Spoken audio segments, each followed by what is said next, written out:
Welcome to this explainer. Today, we're going to build a master outline of one of the world's major religions. For any student of theology, history, or just human society, getting a real grasp on the foundational tenets of Islam means looking at its absolute most basic structural framework. So we're going to break this down into a clear, structured outline, focusing specifically on what are known as the 5 pillars. We'll list each pillar, examine the exact physical actions required, and, most importantly, explore the underlying purpose of each one.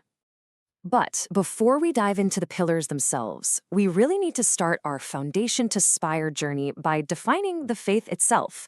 The Arabic word Islam fundamentally translates to submission. It implies a total surrender, a complete resignation to the Creator. Because of that, a Muslim is literally defined as one who submits to God. Keep that in the back of your mind, because everything we're about to outline is built entirely around this single central concept of submission. Okay, to understand how this faith is built practically, we have to talk about the Arabic word rukn, or its plural, arkan. The word literally translates to the corner or the pillar of a building. It's also used to describe the basic elements or first principles of something, even the general staff in military terms. So we're not talking about good ideas or polite suggestions here. These pillars are the obligatory, load-bearing acts of worship that hold up the entire religion. So here is our master outline of those 5 areas. We have Shahada, which is faith, Salah, which is prayer, Zakat, charity, Sawm, meaning fasting, and finally Hajj, the pilgrimage. Let's jump in and explore what each action entails. Starting right at the base with Pillar 1, Shahada, the declaration of faith. The action here is super straightforward. It's a profound 2-part verbal testimony. There is no God but God, and Muhammad is the messenger of God. And this isn't just a one-and-done kind of thing. It's an instrumental part of a believer's entire existence. It's recited 5 times a day during prayer. In fact, it's traditionally the very first thing whispered into the ear of a newborn baby, and the absolute last thing a person hopes to say on their deathbed. The crucial takeaway here is its purpose. It establishes what is known as Tawheed, which is the essential unity of faith and the absolute oneness of God. Honestly, uttering this statement with conviction is the exact mechanism by which a person enters the fold of Islam. It's the core belief that grounds a Muslim's entire life, serving as the bedrock for all the other forms of worship we're about to cover. Moving to Pillar 2, Salah, or formal prayer. Now, building directly upon that declaration of faith, Salah dictates the daily practical routine of the believer. And it isn't just a casual, silent prayer. Its physical structure is incredibly specific. First, it requires a pre-prayer purification washing called wudu. Then, believers pray at 5 very specific set times throughout the day: Fajr at dawn, Dhuhr at noon, Asr in the afternoon, Maghrib in the evening, and Isha at night. It involves a strict sequence of postures: standing, bowing, prostrating, sitting, and all of this is done while facing the direction of the Kaaba in Mecca, literally no matter where you happen to be in the world. So why such strict daily intervals? Well, the purpose is intense psychological and spiritual discipline. It's designed to maintain a constant, direct connection with God amidst all the chaotic, mundane distractions of daily life. By forcing a believer to hit pause 5 times a day to remember their Creator, it actively helps them maintain focus and steer clear of falling into sin. Next up, Pillar 3, Zakat, which is compulsory charity. Here, the framework extends outward from the individual to the wider community. The action required is highly specific and mathematically calculated. It requires adult Muslims who possess a certain threshold of wealth, that threshold is known as the nisab, to donate approximately 2.5% of it.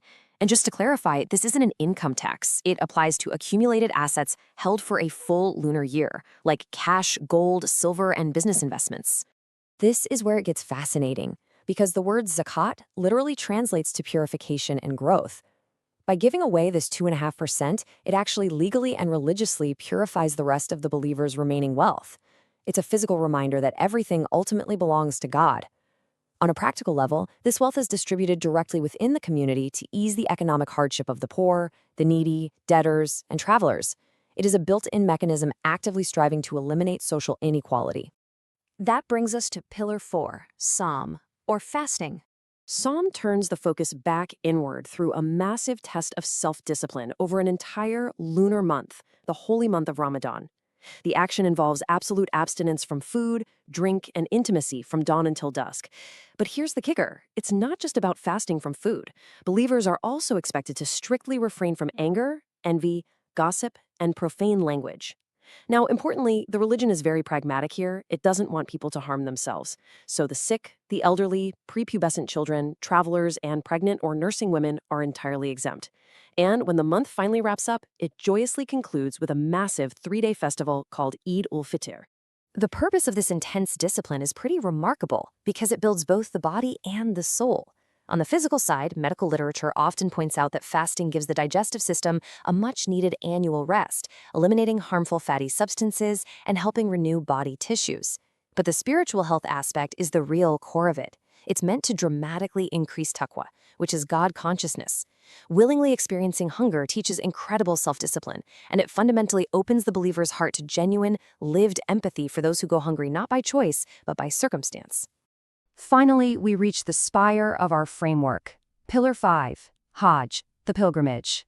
For those who are physically and financially able, this is a required once-in-a-lifetime journey to Mecca.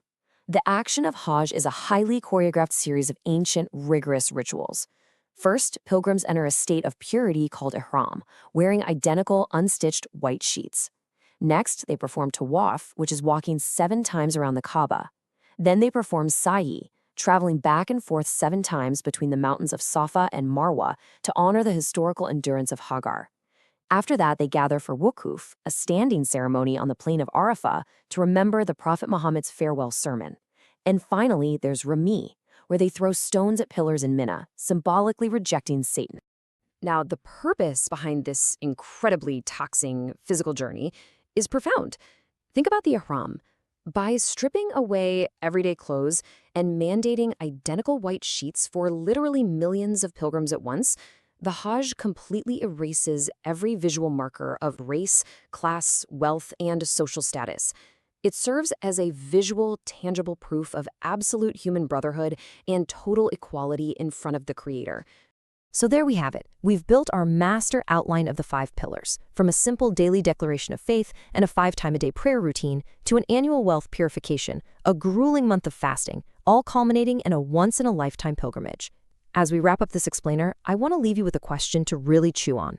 If you were to organize your entire existence around a structure this rigid, a framework demanding both tiny daily micro-habits and massive, life-altering commitments, how would that fundamentally alter the way you interact with the world and the people around you?